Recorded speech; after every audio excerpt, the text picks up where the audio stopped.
North Carolina's special session at the General Assembly failed to repeal the state's controversial bathroom bill Wednesday. The bill required transgender people use the bathroom according to the sex listed on their birth certificate. Opponents call that rule, quote, discriminatory.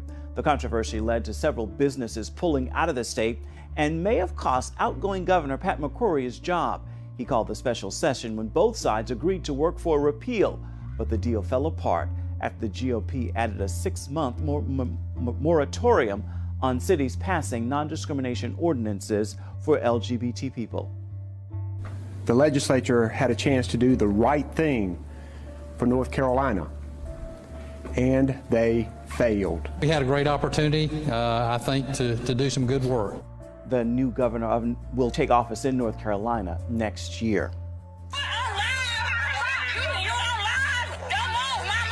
The nearly 6-minute cell phone video shows an unidentified Fort Worth police officer arresting Jacqueline Craig. As he pins the mother to the pavement, he threatens others with what appears to be a taser. The officer arrests 2 more people, both of whom are Craig's teenage daughters. And I recorded everything you just did. When you kicked up, it was recorded. Okay, you're going to jail soon. I don't give a. That's why I felt it was the need to record it. Because that could have been anybody. And that couldn't have been his taser that he pulled out. That could have been his weapon. And he could have shot. Craig and her daughters were released from custody on Thursday. I just felt like I didn't get justice for what I called for. Craig says she called police to report a neighbor grabbing and choking her son after the 7-year-old allegedly littered in the man's yard. Why did you get your son not to litter? He can't prove to me that my son littered. But it doesn't matter if he did or didn't. It doesn't give him the right to put his hands on it. Why not? Because he don't. The incident escalated when Craig's 15-year-old daughter stepped in between her and the officer. In a statement, the Fort Worth Police Department says it enjoys a close and cooperative relationship with our citizens, one of transparency, mutual trust, and respect. The department expects every officer to treat persons they encounter with that same trust, respect, and courtesy. A House committee found the abortion industry may be illegally profiting off the sale of baby body parts. A select investigative panel released 15 criminal and regulatory referrals to federal, state, and local authorities Wednesday. The panel said they found evidence abortion clinics have sold fetal tissue and tried to cover it up. Chairperson Marsha Blackburn calls the findings disturbing and a misuse of power over vulnerable women. The referrals mark the end of a year-long probe into the abortion industry. An explosion went off outside the headquarters of a Christian lobbying group in Sydney, Australia Wednesday. A man driving a van with gas cylinders set off the explosion, injuring himself and blowing out the building's windows. Police say the attack was not politically motivated, but the Australian Christian lobby says they've received death threats for supporting traditional marriage. The head of the group, Lyle Shelton, is skeptical and said at a news conference, "You don't just drive around the corner here at 10 o'clock at night, park a van loaded with gas cylinders, then detonate it, unless you're trying to send a message to the ACL." Police said they were investigating the explosion and the threats against that group. 49-year-old Marlene is an events organizer at a public library in the Belgian city of Antwerp. She's been living as a woman since 2005, but has no plans to undergo gender reassignment surgery. Until now, that means she can't change her gender on official documents and is still registered as a man. I decide. I need to decide for myself. I know who I am, not people telling me who I am. So I don't need a doctor telling me that I'm a woman, because I know what I am. And I don't need a doctor telling me that I can change my first name, because my first name is important to me, but not for the doctor. A new law in Belgium is soon to make it possible for people like Marlene to change their gender legally without approval from doctors. The transgender bill is expected to pass through the Belgian parliament, but some rights groups say they want to get the proposal changed to remove the need for transgender people to contact support organizations. The fact that you still have to have some proof that you were informed by a transgender organization, we think this is contradictory to the principle of self-determination. If you go for self-determination, just go for self-determination. The transgender bill was proposed by two centre-right politicians, but has broad support across most parties here at the Parliament in Brussels. But the bill would allow children as young as 12 to change their names to fit their gender identity. Far-right groups say that's going too far. It's completely crazy. It's not logical. It doesn't make sense. If you're still male, you put on your passport you're female. There should be an operation before it. It's common sense, common logic. Marlene says she's looking forward to seeing the bill passed so that Belgium will officially recognise her gender identity. Tonight, I believe that the Democrats will come out in a stronger position. We will, of course, retain the White House with the election of Hillary Clinton.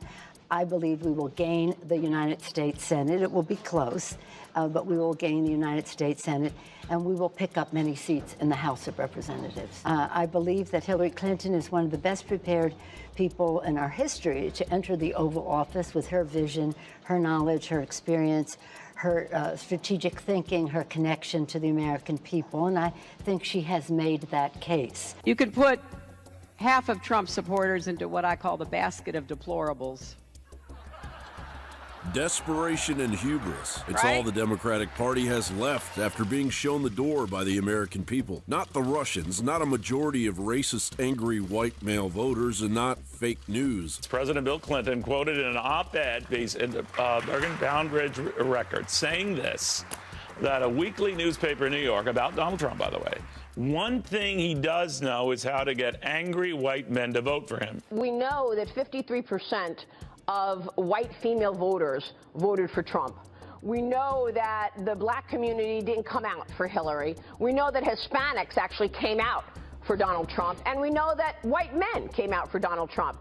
What do you tell Democrats who want a new direction and then go to you? What are you going to do differently? Well, I don't think that people want a new direction. What we want is a better connection of our message to working families in our country, and that clearly in the election showed that that message wasn't coming through. This is my America! This is my America! Nate Silver, who's pointed out that swing state voters made their decisions in the final days, breaking against me because of the FBI letter from Director Comey. And Nate Silver believes, I happen to believe this, that that letter most likely made the difference in the outcome. The Democrats did this to themselves with the sycophantic assistance of the media, saddled with firm directives coming from the DNC and the treasonous divide and conquer subversion of George Soros. Now, in the face of that defeat, the world fully sees the bitter arrogance and cult-like focus of the shattered Democratic Party, powerless yet still attempting to push American safety over a cliff. On the morning of October 31st, the U.S. transmitted a message directly to the Kremlin, warning the Russians that the U.S. would consider any interference on Election Day a grave matter. The method of communication, the so-called red phone system. According to a senior U.S. official, part of the message reads, international law, including the law for armed conflict, applies to actions in cyberspace. We will hold Russia to those standards. National security and public safety are the ultimate policy objectives. Director Brennan said ISIS has an external agenda they are determined to carry out. Another administration official said, I wouldn't put it past ISIS to infiltrate operatives among refugees, so that's a huge concern of ours. Those are not the words of some GOP presidential hopeful. Those are the words of our very own intelligence officials who serve this administration. Donald Trump won 3,084 of the United States' 3,141 counties or county equivalents in the American heartland. For 8 long years, Washington, D.C. had disconnected itself from this massive base, and now it is the Democrats that are paralyzed by their own reckless avarice. See, now we're feeling what not having hope feels like. It's like the toddler that bumps his head on the table, and they look up at you to figure out whether it hurts. And if you're like, oh my God, they're crying. But if you're like, you know what, babe, it's okay. It's okay. Barack has been that for the nation in ways that people will come to appreciate. I mean, Russia has been hacking. But let's not talk on top of each other, Christine. The audience, Christine, woohoo! members of Congress who've seen it can talk about some of it? I'm asking you not to talk on top of me when I'm talking, and I won't do that to you, so that our audience can actually get something out of this interview. But just the way the voters couldn't get anything, and they ended up voting against you, that's what you're doing. You're basically blowing off the audience.